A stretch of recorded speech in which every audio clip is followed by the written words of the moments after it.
பிரபாகரன் ஐயா இறந்துட்டாருங்கிற கொல்லப்பட்டாருங்கிற செய்தி என்னைக்கு வந்ததுன்னா தேர்தல் ரிசல்ட் அறிவிக்கிற அன்னைக்கு காலையில 6 மணிக்கு வந்தது. தேர்தல் நடக்கும்போது வராம பாத்துக்கிட்டாரு. அங்க போர் நடக்குது அப்படின்னா எத்தனையோ தடுக்கிற எல்லா கதையும் சொன்னாரு. சிதம்பரம் கூப்பிட்டு போரை நிறுத்திட்டேன்னு சொன்னாருங்கிறதெல்லாம் கதை. பிரபாகரன் அந்த காலகட்டத்திலேயே முடிக்கப்பட்டாரு. ஆனால் வெளில சொல்றதுக்கு அந்த தேர்தல் காரம் வரைக்கும் எடுத்துக்கிட்டாங்க. தீய சக்தின்னு எம்ஜிஆர் திமுகவை தான் சொன்னாரு. அதான் விஜய் தான் எம்ஜிஆர் நினைச்சுக்கிறதுனால சொல்றாரு. பிஜேபியை பார்த்து நீ தீய சக்தின்னு சொன்னீங்கன்னா இன்னைக்கு நீங்க யோசிச்சு பாருங்க, ரெட் ஜெயண்ட் யாருக்கிட்ட இருக்குது? நம்ம பர்த் சர்டிபிகேட் கிட்ட தான் இருக்குது. எத்தனையோ வியாபாரங்கள் ஜி ஸ்கொயர்ல இருந்து எத்தனையோ வியாபாரங்கள் பர்த் சர்டிபிகேட் தான் இருக்கு. டிஆர் பாலுல இருந்து 9 அமைச்சர்களுடைய வெவ்வேறு கம்பெனியில் இருக்கக்கூடிய அமௌண்ட் இன்வெஸ்ட்மெண்ட்டை பத்தி அண்ணாமலை ஏற்கனவே சொன்னாரு. எதை எம்ஜிஆர் மேல தவறான ஒரு விஷயமாக நம் நாடு பத்திரிகையில் கொட்டை எழுத்துல போட்டாங்களோ அது முடிஞ்சது. நான் உங்களுக்கு நான் அதை அனுப்புறேன்.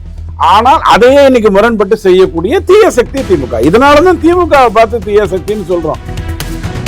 இங்க காசாக்கு பேசினாங்கல்ல மிகப்பெரிய அளவுல, அதாவது காசா எங்க இருக்குன்னு மேப்பை காட்டினா அவங்களால சொல்ல முடியாது, எங்க இருக்குன்னு சொல்ல முடியாது. எதுக்குங்க மேப்பை போட்டிருக்கீங்க காசா பத்தி பேசும்போதுன்னு சொல்ற அளவுக்கு வந்துருவாங்க. அவங்க பேசினாங்க, அவங்கள வாயை திறக்கலைங்கிறத நீங்க பாக்குறீங்க. பட் எனக்கு தெரிஞ்சு பங்களாதேஷுக்குள்ள ஆட்சியை புது ஆட்சியை கொண்டு வரணுங்கிற அளவுக்கு இந்தியா இறங்காது. ரோட்ல போனீங்கன்னா 99% மக்களினுடைய நெத்தி பால் நெத்தியா தான் இருக்கு. இது திமுக அச்சீவ் பண்ண மிகப்பெரிய சாதனை. 60 வருடத்துக்கு முன்னாடி ஒரு 20% பேர் கூட நீங்க 120% பேர் கூட பால் நெத்தியா பார்த்திருக்க முடியாது. நான் என்ன சித்தாந்தத்தை சார்ந்தவன்கிறத பெருமையாக அதை சொல்லுவாங்க. அதை போட்டுவதற்காக ஒழுங்கா குளிப்பாங்க. அதை ஈவே ராமசாமி நிறைய குளிக்க மாட்டாரு.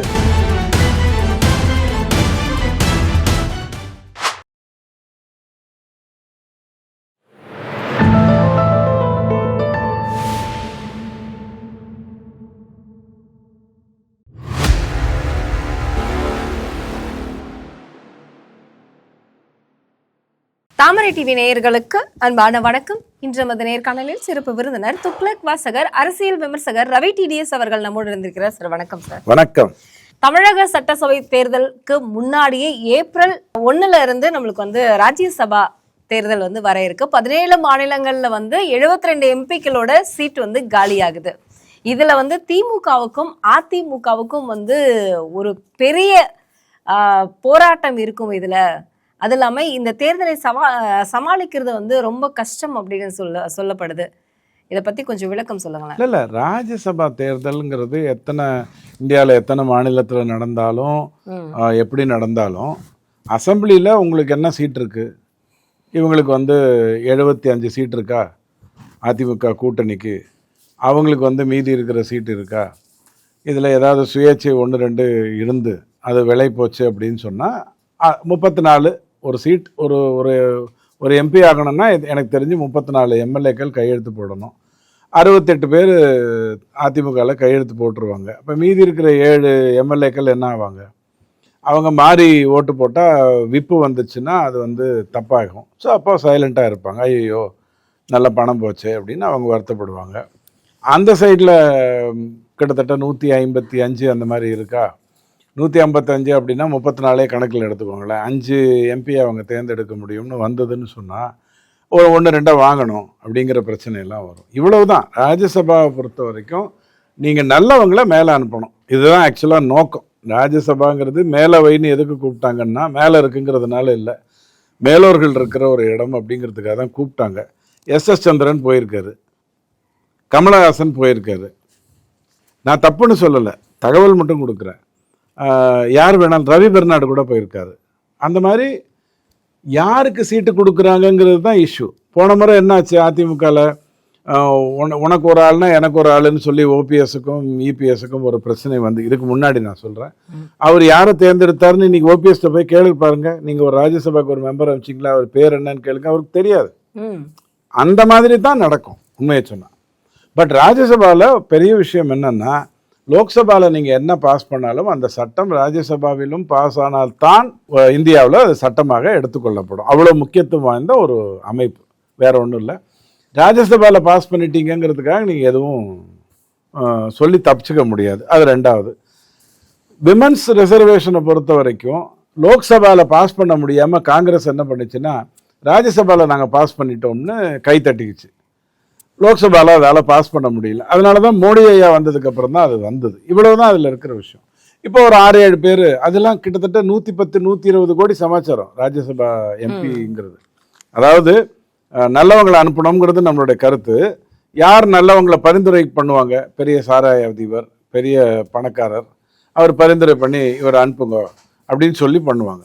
150-160 கோடி மதிப்புள்ள ஒரு பதவி அது. அதை தான் எனக்கு தெரிஞ்சு நான் தகவலாக கொடுப்பேன். சரிங்க சார், இன்னைக்கு வந்து இப்போ ராஜ்யசபா சீட் வந்து காலியாக போகுது அப்படிங்கும் பொழுது இன்னைக்கு இந்த சட்டமன்ற தேர்தல் வர இருக்கு இல்லையா தமிழகத்தில். அப்போ வந்து அடுத்தடுத்து யாரை வந்து, ஏன்னா ஒரு மாதத்திற்கு முன்னாடியே திமுக யாரை வந்து வேட்பாளர்களாக நிறுத்தலாம் அப்படிங்கிற மாதிரியான அறிவிப்புகளை வெளியிடுறதாக ஸ்டாலின் அவர்கள் வெளியிட்டிருக்காரு. அது மட்டும் இல்லாம இப்போ இந்த எம்பிக்கள் அங்க போறதுல யாரை வந்து தேர்வு செய்யலாம் அப்படிங்கிற மாதிரியான டீலிங் தான். இப்போ உதாரணத்துக்கு விசிகா வந்து 6 சீட்டு போறாது, ஏன்னா இப்ப போயிருக்கக்கூடிய எம்பிக்களே வந்து அதிருப்தியில வந்து ஸ்டாலின் இருக்கிறதாகவும், ஏன்னா அங்க போய் நம்மளுடைய கருத்துக்களை வைப்பதற்கு வந்து சரியான எம்பிக்கள் இல்லை அப்படிங்கிற மாதிரியான ஒரு அதிருப்தியில ஸ்டாலின் இருப்பதாகவும் திமுகவுடைய கருத்துக்களை அங்க போய் வைக்கிறதுக்கு சரியான ஆள் இல்ல அப்படிங்கிற ஸ்டாலின் வருத்தப்படுறாரு. ஏங்க ஓ ஐ அப்படின்னு கத்தணும், சேம் சேம் சேம்னு கத்தணும். இது ஒரு ஆடையும் மாடையும் ட்ரெயின் பண்ணாலே அது பண்ணும். கிளியா இருந்தா இன்னும் கொஞ்சம் நல்ல வாய்ஸ் இருக்கும். கிளி பேசிச்சுன்னா சேம் சேம் சேம் கத்திச்சுன்னா, இந்த கத்துறதுக்கு தானே இவங்க எங்கேருந்து போறாங்க? அங்க போய் ஏதாவது பேசுறதுக்கு போறாங்களா, கருத்திட போறாங்களா? நம்ம திருச்சி சிவா ஐயா போய் பேசினாரு, வாபசியின் தெருவு இருக்கிறதா, பாரதியார் பேரில் தெருவு இருக்கிறதா அப்படின்னு பேசினாரு. அந்த மாதிரி தான் பேச போறாங்க. இதுல போய் இவங்க கருத்தை கொண்டு போய் என்ன அங்க வைக்கிறது? சம்பந்தமே இல்லாம திருக்கழுக்குன்றத்துல வந்து அந்த இடத்துல வந்து ஏத்தனமா வேண்டாமாங்கிற ஒரு விஷயத்த பாராளுமன்றத்தில் உட்காந்து பேசுவாங்க. கவர்னரை நீக்குவதற்கு பாராளுமன்றத்துக்கு அதிகாரம் கிடையாது. பாராளுமன்றத்தில் பேசி கவர்னரை நீக்க முடியாது. அதை கொண்டு போய் அங்கே பேசுவாங்க. ஸோ இந்த முட்டாள்தனெல்லாம் யார் வேணாலும் பண்ண. நம்ம குண்டு கல்யாணம்னு ஒருத்தர் இருக்காரு, நல்லா இருப்பார், நல்ல நடிகர். அவர் அமிச்சா கூட பண்ணுவார். கத்தினார்னா பெரிய சைஸ், அவர் கஷ்டமாக நல்லா வரும். இதுக்கு அவங்க ஆளை தேட போகிறாங்க. ஆனால் தேர்தல் வர்றதுனால என்ன பண்ணலாம்? விசிகாவுக்கு இது வர 6 சீட்டெல்லாம் அதிகப்படுத்த முடியாது. நாங்கள் தேமுதிகவோட விலை பேசிகிட்டு இருக்கோம். அவங்க கிட்டத்தட்ட ஒரு 400 கோடி கேட்குறாங்க. அதுக்கு தவிர ஒரு 7 சீட்டு கேட்குறாங்க. அவங்ககிட்ட ஒரு ராஜ்யசபா சீட் மட்டும் கொடுக்கலாம், இதை செஞ்சு இது அது மாதிரி டீலிங்க்கு வந்து செட் ஆகும். ராஜ்யசபா சீட்டுங்கிறது விலை போகின்ற ஒரு விஷயம். எப்படி இவங்கெல்லாம் வேலைக்கு 35 லட்ச ரூபாய்லாம் வாங்குறாருல நம்ம அற்புதமான தியாகி KN நேரு அவர்கள், 800 கோடி 1000 கோடின்லாம் வாங்குறாரு வேலை கொடுக்கறதுக்கு. அரசு வேலை கொடுப்பதற்கு பணம் வாங்கிட்டு கொடுக்குறாரு இல்லையா? அப்ப ராஜ்யசபாக்கு எந்த ரேஞ்சில் பேசுவான்? இதுக்கே 35 லட்சம் ரூபான்னா அதுக்கு எவ்வளோ? 6 வருடம். ராஜ்யசபாவில் ஒரு அட்வான்டேஜ் என்னன்னா, ஆட்சி கவிழ்ந்தாலும் ராஜ்யசபால நீங்க எம்பியா இருப்பீங்க. இங்க ஆட்சி கவுந்துருதுன்னு வச்சுக்கோங்க, ஏதோ ஒரு காரணத்துக்காக, அப்படி நடக்க வேண்டாம், பட் மோடி ஆட்சி கவுந்துருதுன்னு வச்சுக்கோங்க, அங்க அவங்க அப்படியே இருக்கலாம். இங்க திமுக ஆட்சி ஊத்திக்கும் இல்லையா? இப்ப 2026 அப்ப கூட இங்கிருந்து அனுப்பப்படுறவங்க அங்க எம்பியா இருக்கலாம். அவ்வளவு பெரிய நல்ல விஷயம். கண்டிப்பா சார். நம்ம எல்லாரும் உண்மையிலே சொல்றேன், இந்த விஷயங்கள் எல்லாம் பேச வேண்டிய இந்த அறிஞரை அனுப்பணும். இப்ப நிர்மலா சீதாராமன் ராஜ்யசபா மூலமா வர்றாங்க, நிதி மந்திரியா இருக்காங்க. ஜெயசங்கர் ராஜ்யசபா மூலமா வர்றாரு, நிதி மந்திரியார். இப்படி யாரெல்லாம் தேர்தல் அரசியலில் வந்து காசு செலவு பண்ணி வின் பண்ண முடியாதோ அவர்களுடைய குரல் ஒலிக்க வேண்டும் என்பதற்காக ராஜ்யசபா. பெரிய பெரிய விளையாட்டு வீரர்களுக்கு அந்த பதவியை கொடுப்பாங்க, அதுல எந்த தப்பும் இல்லை, இதெல்லாம் ஓகே. ஆனால் இது என்ன ஆயிடுச்சு அப்படின்னு சொன்னா, எந்த குண்டாவை அனுப்பலாம், எந்த ரவுடியை அனுப்பலாம், யார்கிட்ட அனுப்பிச்சா எங்க பிரச்சனை சால்வ் ஆகும், அப்படி ஒரு கேவலமான நிலைக்கு வந்துருச்சு. நம்ம எல்லாருக்குமே தெரியும், திருப்பரங்குன்றம் வந்து 17 நாட்களுக்கு பிறகு இன்னைக்கு வந்து பக்தர்களை வந்து அனுமதிச்சிருக்காங்க கோயிலுக்கு போக. இந்துக்களுக்கு இங்க இப்படி ஒரு பிரச்சனை இருக்கு தமிழகத்துல. நமக்கு வந்து பக்கத்து நாடாம்னா வங்கதேசத்தில் வந்து இந்துக்களுடைய வீடுகளை எரிக்கிறாங்க. அது மட்டும் இல்லாம மிரட்டல் விடுறாங்க, உங்களை வந்து யாராலையும் காப்பாற்ற முடியாது அப்படிங்கிற ஒரு மிரட்டலை வந்து அங்க இருக்கக்கூடிய அந்த கலவரத்தில் வந்து கிளர்ச்சியாளர்கள் இந்த மாதிரியான பிரச்சனைகளை ஏற்படுத்திட்டு இருக்காங்க.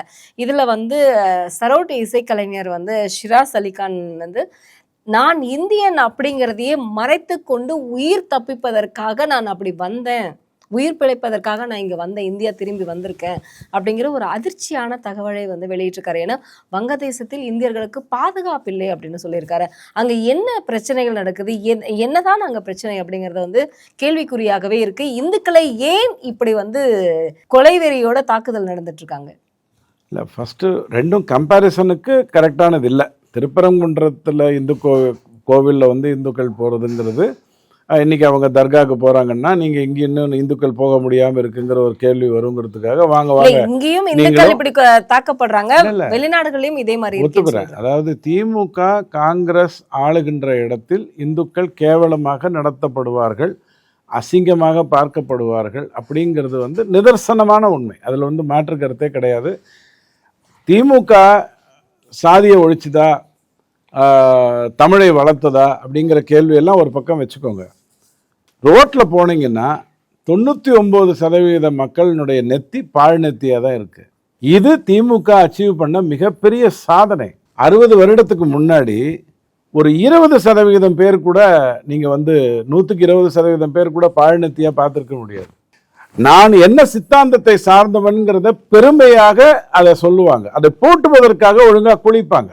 அதை ஈவே ராமசாமி நிறைய குளிக்க மாட்டார், அந்த கதையை விட்டுருங்க. அவர் வாரத்துக்கு ஒரு முறையோ மாதத்துக்கு ஒரு முறையோ தான் குளிப்பார். தண்ணி கஷ்டம் அவர் வீட்டில், வேற ஒன்றும் இல்லை. அவருக்கும் போய் உட்கார்றதுல ப்ராப்ளம்லாம் இருந்தது. நான் சொல்கிறது 40 வயசுலேயே. அது ஒரு போகிற விட்டுருங்க. ஆனால் பழனித்தியா இருக்கு, இது பெரிய அச்சீவ்மெண்ட்டு. எங்கே போனாலும் யாரை பார்த்தாலும் அப்படி தான் இருக்குது. இதில் தாடி வச்சுக்கிட்டா தான் ஆணுன்னு மதிக்கிறாங்கன்னு சொல்லி இப்போ எல்லாரும் தாடி வச்சுக்கிறதுனால யார் யாருங்கிறதே தெரிய மாட்டேங்குது. ஏன் இதை பற்றி சொல்லணும்னு சொன்னோன்னா, ஒரு தீய சக்தி ஆண்டால் அந்த இடத்துல இப்படித்தான் இருக்கும். நமக்கு தெரியாமலேயே கிட்டத்தட்ட 2 ஜெனரேஷன், அடுத்து வர்ற ஒரு ஜெனரேஷன் மிகப்பெரிய ஆட்கள் வந்து பேசினாலும், ஆர்எஸ்எஸ் பேசினாலும், மோகன் பகவத் பேசினாலும், மோடி பேசினாலும், அண்ணாமலை மாதிரி இருக்கிறவங்க பேசினாலும், இன்னும் 2 ஜெனரேஷனில் இந்த தாக்கம் இருக்கும். 90% பேர் பாழ்நத்தி, 70, 60 அப்படி 30க்குள்ளே வர்றதுங்கிறது வந்து காலம் பிடிக்கும். தீய சக்தி ஆண்டால் இப்படித்தான் இருக்கும். இப்போ பங்களாதேஷ் இந்த ஒப்பீடுக்கு வேணால் நான் வர்றேன். மற்றபடி அவங்களுக்கு தர்காவுக்கு அனுப்பணும், இங்கே போகலைன்னா பிரச்சனை ஆகிடுங்கிறதுக்காக அனுப்பிச்சி வச்சாங்க. கோவிட் காலத்தில் மதுவிலக்கும் கோவிலும் மட்டும் எப்படி ஓப்பன் பண்ணீங்கன்னு கேட்ட அன்பர்கள் தான் இவங்கிறது வேறு விஷயம். பங்களாதேஷ் கதை வேற. அங்கே வந்து இந்த யூனஸ்ன்னு இருக்கார் இல்லையா, இந்த யூனஸை பற்றி உங்களுக்கு கரெக்டாக அந்த யூனஸ் யார் அப்படின்னு புரிய வைக்கணும், எந்த மாதிரியான கதாபாத்திரம்னு புரிய வைக்கணும்னா, ஒன்றுக்கு ஒன்று கரெக்டாக நான் அப்படி சொல்லலை, ஒப்பீடுக்காக மட்டும் சொல்கிறேன். சுப்பிரமணிய சாமி தான் யூனஸ். இந்த யூனஸுங்கிறவர் அறிவாளி என்று பேசப்படுகின்றவர். ஆனால் அவருடைய மதம் என்ன பண்ணணுமோ அதை ஒழுங்காக பண்ணிட்டு போயிட்டே இருப்பார். என்ன பண்ணால் பதவியில் நிற்க முடியுங்கிறத பார்ப்பார். ஆனால் பதவிக்கு ஆசைப்படாதவர் மாதிரி நடிப்பார். இதுதான் உங்களுக்கு ஒப்பீடுக்காக சொல்கிறேன் யூனஸுங்கிறது. இந்த இப்போ அங்கே தேர்தல் நடக்கலை பங்களாதேஷில் வந்து. இப்போ தேர்தல் எதுவும் நடக்கலை. அந்த தேர்தல் நடந்தால் எப்படி நடக்கணும்? ஏற்கனவே இருந்த சட்டத்திட்டம்படி தான் நடக்கணும். அந்த சட்டத்தை மாற்றணும்னா அதுக்கு வந்து இத்தனை majority and all those things வரும். பணம் அப்படிங்கிறது வந்து அமெரிக்காவை நம்பி தான் பங்களாதேஷில் வந்து சில வேலைகளை செய்தாங்க. ஆட்சி மாற்றமாகி ட்ரம்ப் வந்ததுக்கு அப்புறம் என்ன ஆயிடுதுன்னா, ட்ரம்ப் உங்களுக்கு சொன்னார், ஓப்பனாகவே சொன்னார், பங்களாதேஷை நான் மோடியிடம் விட்டு விட்டேன் அப்படின்னு சொல்லிட்டாரு. இதை இவங்க எதிர்பார்க்கல. பைடன் இருக்கும்போது தொடங்கப்பட்ட ஒரு பிரச்சனை, இதை வச்சுக்கொண்டு தூள் கிளப்பிடலாம், இந்தியாவை சுற்றி என்ன தப்பு பண்ணாலும் உலகம் நம்மளோட நிற்கும், குறைஞ்சபட்சம் சைனா நிற்கும், துருக்கி நிற்கும் அப்படிங்கிற மாதிரியான சிந்தனைகள்லாம் இவங்களுக்குள்ளே இருந்தது. பாகிஸ்தான் அப்படி தான் முயற்சி பண்ணாங்க, அது டோட்டலாக ஃப்ளாப் ஆகிடுச்சு. ஸ்ரீலங்காவில் அப்படி தான் முயற்சி பண்ணாங்க, அது வந்து தத்தளிச்சுட்டு அதுவும் ஃப்ளாப் ஆகிடுச்சு. சின்ன சின்ன நாடுகளில் கூட, மால்டீவ்ஸ்லேருந்து கூட ட்ரை பண்ணாங்க. பட் பங்களாதேஷை பொறுத்த வரைக்கும் நமக்கு இருக்கிற ஒரே ஒரு வசதி என்னென்னா, நாலாபுறமும் நம்ம நம்பி தான் அந்த எல்லைகள் இருக்குது, அதால் தப்பிக்க முடியாது. நம்பர் 1. ஸோ பங்களாதேஷில் அமெரிக்காவுக்கு வந்து ஒரு பேஸ்மெண்ட், அங்கே வந்து ஒரு பேஸ்மெண்ட் வேணும்னு அவங்க பிளான் பண்ணுறாங்க. பைடன் காலத்தில், ட்ரம்ப் வந்ததுக்கு அப்புறம் இல்லை, பைடன் காலத்தில் ட்ரை பண்ணுறாங்க. அதுக்கெல்லாம் நடந்தது. நாம் அமைதியாக பார்த்து கொண்டு இருந்தோம். என்ன பண்ணணுமோ அதை அமைதியாக பார்த்துருந்தோம். ஆனால் எழுதி வைத்துக் கொள்ளுங்கள், துருவந்தர் படம் நீங்கள் பார்த்தீங்களா இல்லையான்னு எனக்கு தெரியாது. பாகிஸ்தானில் எப்படி நம்மளுடைய ஆட்களை ஊடுருவி உள்ளே அனுப்பி அங்கே இருக்கக்கூடிய வேலைகளை ஒழுங்காக பண்ணமோ, நேர்மையாக பண்ணமோ, அதே மாதிரியே பங்களாதேஷ்குள்ளே உளவுத்துறை நம்மளதுலேருந்து ஒழுங்காக போயிருக்கு. அதில் எந்த ப்ராப்ளமும் இல்லை. இப்போ கல்கட்டால இருந்து நாம் வந்து அங்கே இருக்கக்கூடிய பங்களாதேஷிகளை கிட்டத்தட்ட இந்திரா காந்தி அம்மா காலத்திலேயே 2 கோடி பேர் இருக்காங்கன்னு சொல்லப்பட்ட ஒரு தகவல். அவங்க இன்னைக்கு ஜார்க்கண்ட் எல்லாம் பிரிஞ்சுட்டாங்க, வெஸ்ட் பெங்கால் இல்லை, அங்கேருந்து நிறைய இடத்துக்கு மாறிட்டாங்க. இவர்கள் எல்லாரையுமே இப்போ நாம் வந்து திரும்பி பங்களாதேஷுக்கு அனுப்ப போகிறோம் அப்படிங்கிறது தான் உண்மையான ஒரு விஷயம். அங்கே ஒருத்தரை வந்து அடிக்கிறாங்க, உதைக்கிறாங்க, 70 இடத்துல அவரை வெட்டுறாங்க அப்படிங்கிற சம்பவம்லாம் நீங்கள் யதார்த்தமாக எதிர்பார்க்கலாம். நான் சொன்ன மாதிரி தீய சக்தி ஆளுகின்ற இடத்துல நீங்கள் எதை வேணாலும் எதிர்பார்க்கலாம். இப்போ அங்கே ஃபினான்சஸ் நல்லா இருக்கா, அற்புதமான பொருளாதாரம் இருக்கா, மிகப்பெரிய அளவில் வளர்ச்சியை நோக்கி போயிட்டு இருக்கா அப்படின்னு கேட்டால் இல்லை. அமெரிக்காவை நம்பி ஒரு நாடு போச்சுன்னா அது நட்டாத்தில் தான் இருக்குங்கிறத பாகிஸ்தானை வைத்துக்கொண்டு கூட இப்போ இருக்கிற பங்களாதேஷ் பாடம் கற்றுக்கல. இதான் உண்மையான ஒரு விஷயம். இப்போ இந்தியா என்ன பண்ண போகுது அப்படிங்கிறது தான் அடிப்படை கேள்வி. அங்கே இருக்கிறவங்க இந்துக்களை திருப்பி இங்கே கொண்டு வர்றது நம்மளுடைய நோக்கம்னா அது தவறுங்கிறது பிஜேபியோடைய கருத்தாகவே இருக்கும். ஒரு நாட்டில் இருக்கிறவன் நம்ம நாட்டுக்கு அகதியாக வந்தான்னா அவனுக்கு என்ன நல்லது பண்ணணுமோ பண்ணி திருப்பி அவனுடைய நிலத்துக்கு அவனை அனுப்பணும் அப்படிங்கிறது தான் இயல்பான ஒரு விஷயமே தவிர, துரைமுருகன் பாஷையில் சொன்னோன்னா இஷ்டத்துக்கு குட்டி போடுவாங்க, அதெல்லாம் இங்கே வந்து சேருங்கிறத மட்டும் இந்தியா அனுமதிக்க போகிறதில்ல. நம்பர் 1. ஸோ பங்களாதேஷிகளிலிருந்து இந்துக்கள் என்கின்ற காரணத்துக்காகவோ இந்தியர்கள் என்கின்ற காரணத்துக்காகவோ இங்கே அவங்களை திருப்பி கூப்பிட்டு வர்ற மாதிரியான ஒரு விஷயம் நடக்க போகிறது இல்லை. இங்கே யாருமே உங்களுக்கு பங்களாதேஷில் நடந்துட்டு இருக்கிற இந்த விஷயத்தை பற்றி ராகுல் காந்திக்கு பாவம் அவருக்கு நிறைய புரிய வைக்கணும். பங்களாதேஷ்னா என்ன, நாடு எங்கே இருக்குது, அது ஒரு நாடா இல்லையான்லாம் புரிய வச்சு அவர்கிட்ட அந்த அறிவிக்கை வாங்கணும். அவரும் பேச போகிறது இல்லை. இங்கே காசாக்கு பேசுனாங்கல்ல மிகப்பெரிய அளவில், அதாவது காசா எங்கே இருக்குன்னு மேப்பை காட்டினா அவங்களால சொல்ல முடியாது, எங்க இருக்குன்னு சொல்ல முடியாது. பேசுவாங்க, எதுக்குங்க மேப்பை போட்டிருக்கீங்க காசா பத்தி பேசும்போதுன்னு சொல்ற அளவுக்கு வந்துருவாங்க. அவங்க பேசினாங்க, அவங்களாம் வாயை திறக்கலைங்கிறத நீங்க பாக்குறீங்க. பட் எனக்கு தெரிஞ்சு பங்களாதேஷுக்குள்ள ஆட்சியை புது ஆட்சியை கொண்டு வரணுங்கிற அளவுக்கு இந்தியா இறங்காது. ஸ்ரீலங்காவை எப்படி வந்து அது ஒரு நாடு, அதுக்குன்னு ஒரு இறையாண்மை இருக்கு, எதுவா இருந்தாலும் அவங்களுக்குள்ள தேர்ந்தெடுத்துக்கிட்டோம். அவங்கள பாதுகாக்கிற வேலையை மட்டும் அதாவது அவங்க எல்லைக்குள்ள பாதுகாக்கிற வேலையை மட்டும் நம்ம பண்ணுவோம்னு ஒரு ட்ரை பண்ணிச்சு இல்லையா, அதைத்தான் இங்கேயும் பண்ணுவாங்க. ஆனால் அந்த டைம்ல ஸ்ரீலங்காவில் வந்து காங்கிரஸ் ஆட்சி இருந்ததுனால கிட்டத்தட்ட 2009 இல்லையா 1,00,000 1,50,000 பேருக்கு மேல தமிழர்களை நம்ம அங்கே இழந்தோம். பட் அந்த மாதிரியான ஒரு சூழ்நிலை இங்க வராது. ஸோ பங்களாதேஷ் அந்த எல்லைக்குள்ளேயே காக்கப்படும், அந்த இறையாண்மை மெயின்டைன் பண்ணப்படும். திரும்ப ஹசீனாவை அங்கே அனுப்பணுமா வேண்டாமாங்கிறதுக்குள்ளெல்லாம் போகவே போகாது. அந்த நாட்டில் யார் உட்கார்ந்து என்ன முடிவு எடுக்கணுமோ அதை எடுப்பதற்கான வேலையை மட்டும் இந்தியா பண்ணும். ஆல்ரெடி எனக்கு தெரிஞ்சு அங்கே உள்ளுக்குள்ளே யாரெல்லாம் அனுப்பி எங்கே பிரச்சனை வருது, யார் பிரச்சனையை உருவாக்குறாங்கிறத கண்டுபிடிக்கிறதுக்கான வேலையை ஒழுங்காக இந்தியா செய்துட்டு தான் நான் நினைக்கிறேன். ஆனால் இந்தியன்னு சொன்னாவே அங்கே பிரச்சனை வருதுன்னு சொல்லி நான் ஒன்னே ஒன்று சொல்கிறேன். எப்போதுமே நியூஸ் பேப்பரில் இப்போ நான் திருப்பூரில் இருக்கும் பொழுது திருப்பூரில் கலவரம், வண்டிகளே ஓடவில்லை அப்படின்னு சொல்லி போடுவான். நான் எங்கள் வீட்டிலேருந்து பைக் எடுத்துகிட்டு என்னோட ஆஃபீஸ்க்கு போயிட்டு திருப்பி வருவேன். அந்த மாதிரி செய்திகளை வச்சுட்டு நீங்கள் கம்பேர் பண்ணாதீங்க. யூடியூப் வீடியோஸ் கூட இல்ல, அவரே வெளிப்படையா சொல்லியிருக்காரு சார், அவர் ஓபனா சொல்லியிருக்காரு. அவங்களுக்கு ஷிராஸ் அலிகான் வந்து நான் அங்க இருந்த இந்தியன் அப்படிங்கறதே மறைச்சு நான் இங்க வந்திருக்கிறது அப்படிங்கிறது வந்து அவரே அது வந்து வேதனையோட தெரிவிச்சு. இது வந்து குஜராத்ல ஒரு கார்ல 4 கிறித்துவர்கள், ஒரே குடும்பத்தை சார்ந்த 4 கிறித்துவர்கள் எரிக்கப்பட்ட போது கூட உலகத்துக்கு இப்படி தான் ஒரு செய்தியாக போச்சு. அதாவது வந்து நான் வந்து இவர் பட்ட துன்பத்தை மட்டுப்படுத்துகிறேன்னு நினைக்காதீங்க, அப்படி நான் நினைக்கல. செய்திகளினுடைய தாக்கத்துக்காக நான் சொல்கிறேன், வேற ஒன்றும் இல்லை. குஜராத்தில் அந்த காரில் வந்து ஒரே குடும்பத்தை சார்ந்த 4 கிறித்துவர்கள் எரிக்கப்பட்டார்கள்னும் போது உலகத்துக்கு அது வேற செய்தியாக போச்சு. இங்கே மற்ற மதத்தை சகிச்சுக்க மாட்டேங்கிறாங்க, கொன்னுட்டாங்க, அதை பற்றி யாருமே கவலைப்படவில்லை அப்படிங்கிற அடிப்படையில் வந்தது. குஜராத்தில் அப்போ மோடி தான் ஆட்சி செய்துட்டு இருந்தார் முதலமைச்சராக. ஸோ ஒரு செய்தி அது வர்றதை வச்சுக்கிட்டு அங்கே ஃபுல்லாக நடக்கிறதே தப்பாக இருக்குங்கிற மாதிரி பார்க்காதீங்க. ஆனால் எது தப்பாக இருக்குன்னு கேட்டிங்கன்னா, பொருளாதாரம் அங்கே பெரிய பிரச்சனையில் இருக்குது, அரசை யார் பார்த்துக்கிறாங்கங்கிறதுல பெரிய பிரச்சனை இருக்குது, இளைஞர்களிடம் மொத்தத்தையும் ஒப்படைச்சதாக ஒரு கதையை சொல்லி ஒரு அமெரிக்க சோரஸ் கூட்டம் வந்து அங்கே, சோரஸ்ன்னு என்ன பைடன் கூட்டமே அங்கே இன்னும் வேலை செய்து கொண்டு இருக்கிறது. இதை இந்தியா ஏன் இன்னும் சும்மா பார்த்துக்கிட்டு இருக்குன்னு நீங்கள் கேளுங்க. அதுக்கு பதில்களை நான் உங்களுக்கு சொல்லிட்டேன், அதற்கான நேர்மையான பதில் சொல்லிட்டேன். உள்ளே பூந்தாச்சு, என்னென்ன பண்ணணுமோ பண்ணியாச்சு, அங்கே நடக்கிறது வந்து என்ன மாதிரியான கண்ட்ரோலர்ஸாக போகுதுங்கிறத தெரிஞ்சு வச்சுருக்கோம். ஆனால் அந்த நாடு தானே முடிவு எடுக்கணும் அப்படிங்கிறது தான் மோஸ்ட்லி தேர்தல் அறிவிக்கிறதுக்கான வேலையை செய்ய வைப்போம். அப்படிதான் என்னோட அபிப்பிராயம். இப்போ நீங்க சொன்ன மாதிரி வந்து காங்கிரஸ் இருக்கும் பொழுது இலங்கைக்கு எந்த விதமான பாதுகாப்புமே கிடையாது அப்படிங்கிற மாதிரியே வந்து சொல்ல முடியும். ஏன்னா அங்க இருக்கக்கூடியவர்களே வந்து சொல்றாங்க, இன்னைக்கு மோடி ஆட்சி இருக்கிறதுனால எங்களுக்கு பொருளாதாரத்தில் நஷ்டம் இல்லை, இந்தியா எங்களுக்கு பாதுகாப்பாக இருக்கு அப்படின்னா. அதே மாதிரி வந்து பங்களாதேஷ்க்கும் வந்து இந்தியா பாதுகாப்பாக இருக்கு. பங்களாதேஷுக்கு பொருளாதார ரீதியான பாதுகாப்பு கொடுக்குற வேலைக்குள்ள இந்தியா போகாது. அதை மன்மோகன் சிங் தான் செஞ்சாரு. நாம் அதை செய்ய மாட்டோம். நல்லா புரிஞ்சுக்கோங்க. பொருளாதார ரீதியாக அவங்களுக்கு எந்த ஹெல்ப் பண்ணணுங்கிறது நம்மளுடைய நோக்கமாக இருக்காது. ஏன்னா தவறானவர்கள் ஆல்ரெடி வியாபிச்சு உள்ள பூந்துட்டாங்க. அந்த இடத்துல ஒரு அரசியல் ரீதியாக, ஆட்சியல் ரீதியாக ஒரு கவர்னன்ஸ் நேர்மையா நடப்பதற்கான ஏற்பாடு மட்டும் செய்வதற்கு வாய்ப்புகள் இருக்கு. பொருளாதார ரீதியா இல்ல. காங்கிரசுமே ஸ்ரீலங்கா விஷயத்துல ஒட்டுமொத்தமா தப்பு பண்ணல. நல்லா புரிஞ்சுக்கோங்க. ஒட்டுமொத்தமா தப்பு பண்ணுச்சுன்னு நான் சொல்லவே மாட்டேன். ஸ்ரீலங்கா விஷயத்துல நம்மால உண்ணாவிரதம் இருந்தாரு பாருங்க, அன்னைக்கு ஏறத்தாழ பிரபாகரன் விஷயம் முடிச்சுட்டாங்க. அப்ப தேர்தல் நடந்துட்டு இருந்தது. இந்த செய்தி வெளில வந்தா திமுக தோத்துடுங்கிற ஒரே காரணத்துக்காகத்தான் அன்னைக்கு ஒரு உண்ணாவிரதம் இருந்து செய்தி வராம பாத்துக்கிட்டாரு.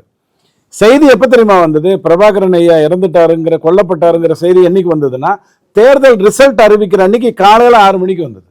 தேர்தல் நடக்கும்போது வராம பாத்துக்கிட்டாரு. அங்க போர் நடக்குது அப்படின்னா எத்தனையோ தடுக்கிற எல்லா கதையும் சொன்னாரு. சிதம்பரம் கூப்பிட்டு போரை நிறுத்திட்டேன்னு சொன்னாருங்கிறதெல்லாம் கதை. பிரபாகரன் அந்த காலகட்டத்திலேயே முடிக்கப்பட்டாரு. ஆனால் வெளில சொல்றதுக்கு அந்த தேர்தல் காலம் வரைக்கும் எடுத்துக்கிட்டாங்க. இந்த மாதிரியான வேலை தான் ஸ்ரீலங்காவில் நடந்தது. காங்கிரஸ் ஒன்றும் ஸ்ரீலங்காவை தப்பா ஹேண்டில் பண்ணல.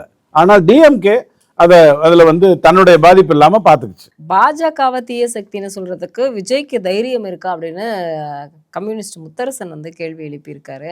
ஆனா வந்து இன்னைக்கு வந்து பாத்தீங்கன்னா கன்னியாகுமரியில காங்கிரஸும் விஜய் வந்து கிறிஸ்மஸ் விழாக்களை வந்து கொண்டாடி இருக்காங்க. பாஜகவையே வந்து கூட்டணி கட்சிகளும் இந்த கேள்வியை விஜயை பார்த்து ஏன் கேள்வி கேட்கணுங்கிறது தான் ஒரு நீங்க நான் நல்லா படிக்கல. இல்ல, திருமாவளவன் பேசும்பொழுதும் இது பாஜகவை வச்சாரு. முத்தரசன் கம்யூனிஸ்ட் பேசும்பொழுதும் அதே தான் கேட்டிருந்தாரு. இதுக்கு முன்னாடி ஒரு 2 மாதங்களுக்கு முன்னாடி தமிழக வாழ்வு உரிமையை பேசும்பொழுதும் இதையே தான் வச்சாங்க. பாஜகவை பார்த்து கேட்க முடியுமா அப்படின்னு. ஏன் அப்படி? இல்லைங்க, நான் தான் திரும்ப சொல்றேன். நல்லா படிக்காத ஒரு போக்கிரிய ஏன்பா ஸ்கூலுக்கு வரமாட்டேங்கிற, கொஞ்சம் ஒழுங்கா படி அப்படின்னு நான் சொல்றேன். உடனே அந்த பையன்கிட்ட நீ சொன்னியா, அவன் 90 மார்க் வாங்குறான், அவங்ககிட்ட நீ சொன்னியா, இங்க மட்டும் ஏன் சொல்றேன்னா, தீய சக்தின்னு எம்ஜிஆர் திமுகவை தான் சொன்னாரு. அதான் விஜய் வந்து தான் எம்ஜிஆர்னு நினைச்சுக்கிறதுனால சொல்றாரு.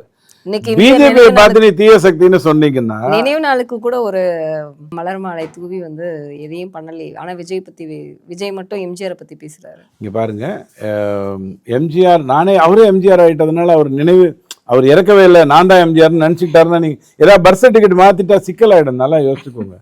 அந்த மாதிரிலாம் கேள்வி கேட்டு தூண்டி விட்டுறாரு. அடிப்படை நிலவரை ஞாபகப்படுத்தினீங்க. அந்த வள்ளல் எம்ஜிஆர் அப்படிங்கிற ஒரு மாதிரி இன்னொருத்தர் பிறக்க முடியாது.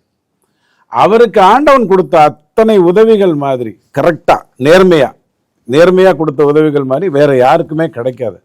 அவர் வாழ்க்கையில செய்த ஒரே ஒரு தப்பு, திமுகவை 9 அடி ஆழத்துல புதைச்சிட்டு போயிருக்கலாம். அர்ஜுன மாதிரி மாமன் சித்தப்பா மச்சான் அப்படின்னு சொல்லி விட்டுட்டு போயிட்டார். அவ்வளவுதான் அவரை பொறுத்த வரைக்கும். விஜய் ஏன் தீய சக்தின்னு பிஜேபியை பார்த்து கேட்கலன்னா, கொள்கை வேறன்ட்டார், கொள்கை எதிரி அப்படின்ட்டார். இப்ப இவருக்கு ஒரு கொள்கை இருக்கு, எக்ஸ்ன்னு வச்சுக்கோங்க. அவங்களுடைய கொள்கை வந்து ஒய்யா இருக்குது. அதான் பிரச்சனை. மற்றபடி வேற எதுவும் பிரச்சனை இல்லை. அவருக்கு தெரியும் 3 முறை வெற்றி பெற்றிருக்காங்க, இத்தனை மாநிலத்தில் ஆட்சி பண்றாங்க, கும்மிடி பூண்டியை தாண்டாத நிலையில ஒன்றும் இல்லை, ஒரு குடும்பம் சார்ந்தவர்கள் மட்டுமே அங்கே வர முடியுங்கிறது இல்லை, பர்த் சர்டிஃபிகேட் வச்சுட்டு ஒரு ஆள் வந்துருவாங்க. எம்ஜிஆர் சொன்னதுனால நான் சொல்றேன், நம் நாடுன்னு ஒரு பத்திரிக்கை, திமுகவுடைய பத்திரிகை. அப்போ எம்ஜிஆர் கட்சி விட்டு வெளில வரும்போது அந்த கட்சி பேரை சொல்ல மாட்டாங்க, அண்ணா திமுகன்னு சொல்ல மாட்டாங்க, புதிய கட்சின்னு சொல்லுவாங்க. எழுதும்போதே புதிய கட்சி அப்படின்னு தான் சொல்லுவாங்க. புதிய நடிகரின் கட்சி அப்படின்னு சொல்லுவாங்க, நடிகரின் புதிய கட்சி அப்படின்னு சொல்லுவாங்க. அதுல ஒரு குற்றச்சாட்டு வச்சாங்க, ரொம்ப ஆச்சரியமான குற்றச்சாட்டு. என்ன தெரியுமா வச்சாங்க? அமைச்சராகணும்னு எம்ஜிஆர் கேட்டாரு, எங்களை அமைச்சராகணும்னு கேட்டாரு. நாங்க சொன்னோம், இந்த பாருங்க, நீங்க சினிமாவில் நடிக்கிறீங்க, உங்களுக்கு ஒரு வருவாய் வருது, அமைச்சரா நீங்க ஆயிட்டீங்கன்னா அந்த வருவாய் வந்தா தப்பாயிடும். அமைச்சரா இருக்கிறவங்களுக்கு இன்னொரு இடத்துல லாபமோ வருவாயோ இருக்கக்கூடாது. இதை காரணமா காட்டி தான் உங்களுக்கு நான் கொடுக்கல. எங்க வருது? நம் நாடுல வருது. இருவர் படம் பார்த்தீங்கன்னா அது வேற மாதிரி இருக்கும். எம்ஜிஆர் வந்து கேட்பாரு, மருத்துவம் கொடுங்கன்னு கேட்பாரு. நீங்கள் சினிமாவை விடுங்க, அப்போ தான் உங்களால் பண்ண முடியுங்கிறதோட நிறுத்திடுவாங்க. ஆனால் நம் நாடு பத்திரிகையில் அப்படி வரல. நீங்கள் அமைச்சரானீங்கன்னா உங்களுக்கு வேற தொழிலில் வியாபாரம் இருந்ததுனாலோ வருவாய் இருந்ததுனாலோ அது இந்திய சட்டப்படி குற்றம், அதனால நீங்கள் பண்ணாதீங்கன்னு சொன்னாங்கன்னு கொட்டை எழுத்துல வந்தது. இன்னைக்கு நீங்கள் யோசிச்சு பாருங்க, ரெட் ஜெயண்ட் யாருக்கிட்ட இருக்குது? நம்ம பர்த் சர்டிஃபிகேட் கிட்ட தான் இருக்குது. எத்தனையோ வியாபாரங்கள் G ஸ்கொயர்லேருந்து எத்தனையோ வியாபாரங்கள் பர்த் சர்டிஃபிகேட் தான் இருக்குது. TR பாலுவிலிருந்து 9 அமைச்சர்களுடைய வெவ்வேறு கம்பெனியில் இருக்கக்கூடிய அமௌண்ட் இன்வெஸ்ட்மெண்ட்டை பற்றி அண்ணாமலை ஏற்கனவே சொன்னார். எதை எம்ஜிஆர் மேலே தவறான ஒரு விஷயமாக நம் நாடு பத்திரிகையில் கொட்டை எழுத்துல போட்டாங்களோ அது முடிஞ்சது, நான் உங்களுக்கு நான் அதை அனுப்புகிறேன்.